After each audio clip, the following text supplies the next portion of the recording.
तथागत बुद्ध की वैचारिक क्रांति को नमन करते हुए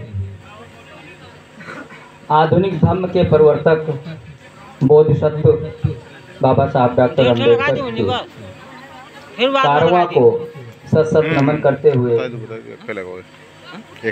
नारी जगत को एक जला दे, बाकी लगा रहा एक नई दिशा देने वाली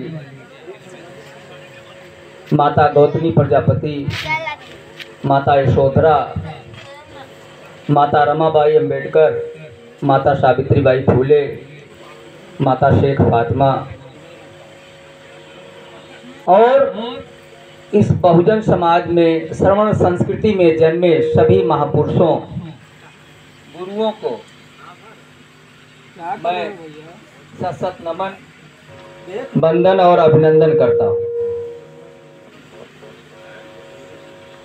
साथियों, अभी गुरु जी के रूप में हमारे कल्याण मित्र विद्या प्रसाद जी तारीफ पे कह रहे थे, कुछ शब्द नहीं मिल रहे थे। कुछ तो कह डाले और कुछ शब्द नहीं मिल रहे थे। इनकी तारीफ करने के ऊपर एक जो है भगवान बुद्ध के जीवन से जुड़ा हुआ प्रकरण है कि एक बार तथागत बुद्ध एक जगह धम्म देशना दे रहे थे, तो एक पुरोहित आ गया उनसे पूछने के लिए। तथागत बुद्ध ने उस पुरोहित को जो है जवाब दिया। वहाँ पर सारिपुत्र, जिसे धम्म सेनापति भी कहा जाता है, वो बैठे हुए थे। वो चले गए। उसके बाद सारिपुत्र ने कहा कि हे महामानव, आपके पास इतना ज्ञान है कि दुनिया में आपसे ज्यादा ज्ञानी कोई नहीं। तो तथागत बुद्ध ने कहा, इसका मतलब सारिपुत्र यह है कि दुनिया में जितने ज्ञानी हैं सारे ज्ञानियों को आप जानते हैं, सबकी लिस्ट आपके पास है, तभी आप ये कह रहे हैं कि आप सबसे ज्यादा ज्ञानी। तो सारिपुत्र ने कहा, नहीं भगवान, ऐसा नहीं है। तो कहा, किस आधार पे आपने कहा कि मैं सबसे बड़ा ज्ञानी हूं? तो तथागत बुद्ध ने कहा, जानते हो मेरे पास ज्ञान कितना है? तो सारिपुत्र ने कहा, नहीं भगवान, मैं नहीं जानता हूँ। कहीं इस पेड़ में कितनी पत्तियां हैं? कहीं बहुत सारी हैं। कहीं जितनी पत्तियां मेरे एक हाथ की मुट्ठी में आ जाए, मेरे पास केवल इतना ज्ञान। साथियों, दुनिया में ज्ञान ही एक ऐसी चीज है जिसको अथाह कहा जाता है, अथाह ज्ञान। और ज्ञान एक ऐसी चीज है जो पैदा होने से मरते दम तक व्यक्ति सीखता है। और ज्ञान ही एक ऐसी शक्ति है, ज्ञान ही एक ऐसी शक्ति है जो शत्रु को मित्र बना देती है और मित्र को शत्रु भी बना देती है। कहने का तरीका सही होना चाहिए।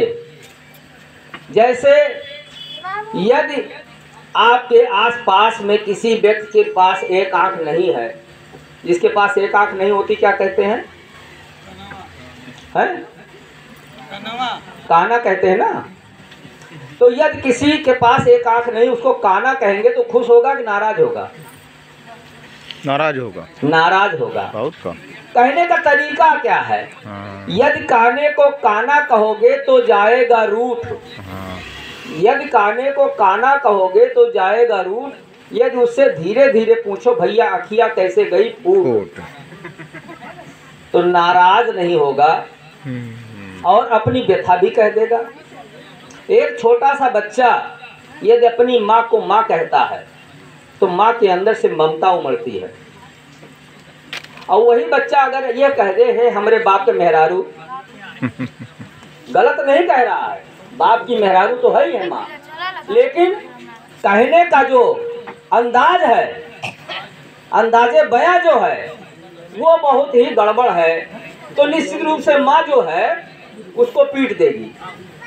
तो ये चीजें हैं। और इसी को बाबा साहब ने कहा था कि शब्द शब्द गढ़ रहा हूँ अर्थ के लिए, शब्द शब्द गढ़ रहा हूँ अर्थ के लिए, अर्थ को संजोया है सामर्थ्य के लिए। जब आप अर्थ जान जाएंगे, जैसे अभी गुरु जी बता रहे थे अर्थ, उस अर्थों को जानने के बाद व्यक्ति के अंदर व्यक्तित्व में निखार आता है, सामर्थ्य में बढ़ोतरी होती है।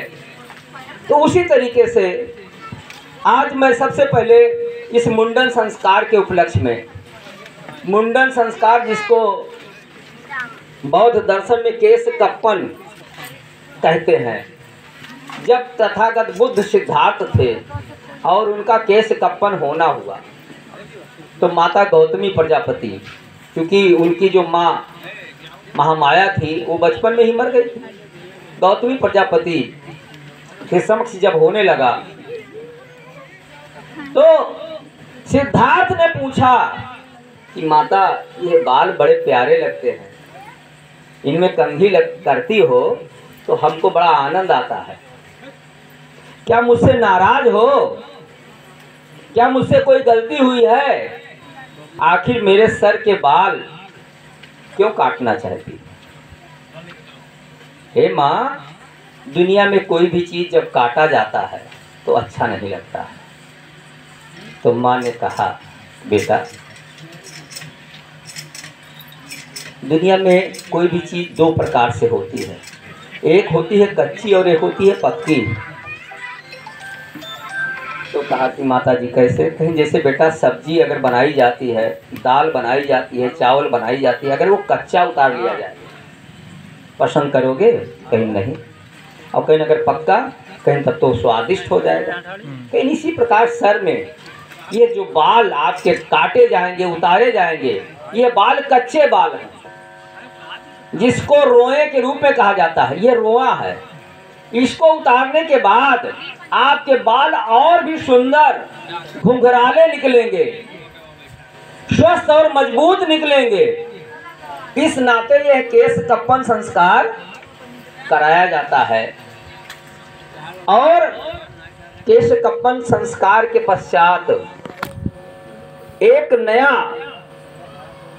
संस्कार की अनुभूति होती है, बच्चे के अंदर तो नहीं हो पाती है लेकिन उसके परिवार में होती है। वो क्या होती है? जैसे आपने देखा है कि हर अच्छी चीज को कुछ लोगों ने उसका विरोध स्वरूप, उसकी बुराई के स्वरूप उसको उन्होंने गलत अंदाज से बयान कर दिया। आप जानते हैं कि मैं एक उस घटना को अपने जीवन की घटना से बता रहा हूँ कि मैं नौकरी में था और हर अष्टमी को, हर अमावस्या को, पूर्णिमा को मैं सर अपने आप दाढ़ी और सर घोट लेता था। और घोट कर जब कॉलेज जाता था तो हमारे यहाँ एक मैडम थी डॉक्टर मंजुलानी त्रिपाठी, जो वहाँ पढ़े होंगे, जानते होंगे, पॉलिटिकल साइंस के हेड ऑफ डिपार्टमेंट। तो उनके साथ साथ कुछ और लोग पूछते थे, जैसे सर घुटा जाए, भैया क्या कुछ हो गया है क्या? अक्सर ये होता है, जैसे सर आप खिला लें, आप बाल रखे हैं, सर खिला लीजिए, तो कल लोग पूछेंगे क्या कुछ हो गया है? तो हमने कहा हाँ, क्या हो गया? तो हमने कहा सर खुजला रहा था। तो कहीं अरे सर खुजला तो सर मोड़ डालो। तो हमने कहा और क्या किया जाए? तो ये व्यवस्था है, लेकिन इस व्यवस्था को जो तथागत बुद्ध ने इस व्यवस्था को बनाया,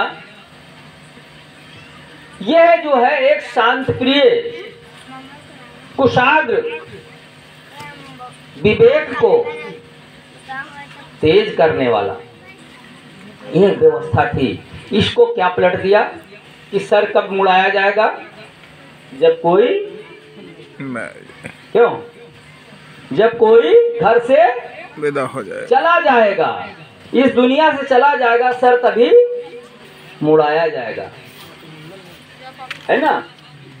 तो उसको मुंडन नहीं कहते हैं, वो मुंडन संस्कार नहीं होता है। हालांकि जब भी सर छीला जाए तो मुंडन ही होता है, लेकिन यह व्यवस्था समाज में है। तो यह खुशियों का दिन होता है मुंडन का।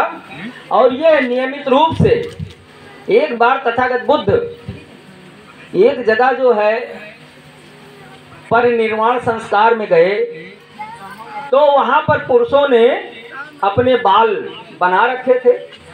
तो तथागत बुद्ध ने पूछ लिया कि आपने ये सर के बाल क्यों बना रखे हैं?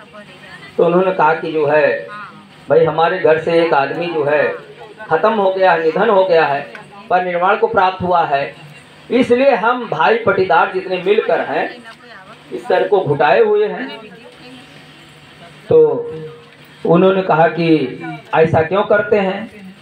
तो कहे कि 10 दिन तक तथागत बुद्ध के समय में 8 दिन था, फिर कभी 10 दिन हुआ, इस तरीके से इतने दिनों तक अगर हम सर नहीं छिलाएंगे तो हम अशुद्ध रहेंगे, इसलिए सर छिलाकर हम शुद्ध हो जाते हैं।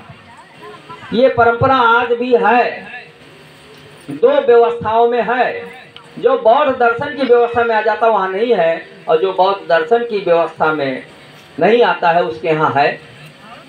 तो तथागत बुद्ध ने प्रश्न किया कि सर छील लेने से शुद्धता हो जाती है? तो उन्होंने कहा हाँ। कहीं जब कोई मर जाता घर में तो क्या स्त्री पुरुष सभी अशुद्ध हो जाते हैं? कहीं हाँ, सभी अशुद्ध हो जाते हैं। तो उन्होंने कहा महिलाएं फिर सर क्यों नहीं छिलाती? क्यों? क्या महिलाएं सर छिलाती हैं? नहीं छिलाती। अशुद्ध तो वो भी हुई। तो कहने का आशय यह है, तथागत बुद्ध ने तर्क के द्वारा इस बात को साबित किया कि सर छिलाने से यह नहीं है, ये हमारी उस व्यवस्था को अपमानित करने के लिए कि सर जब छिलाया जाएगा, जब दुख होगा तभी सर छिलाया जाएगा।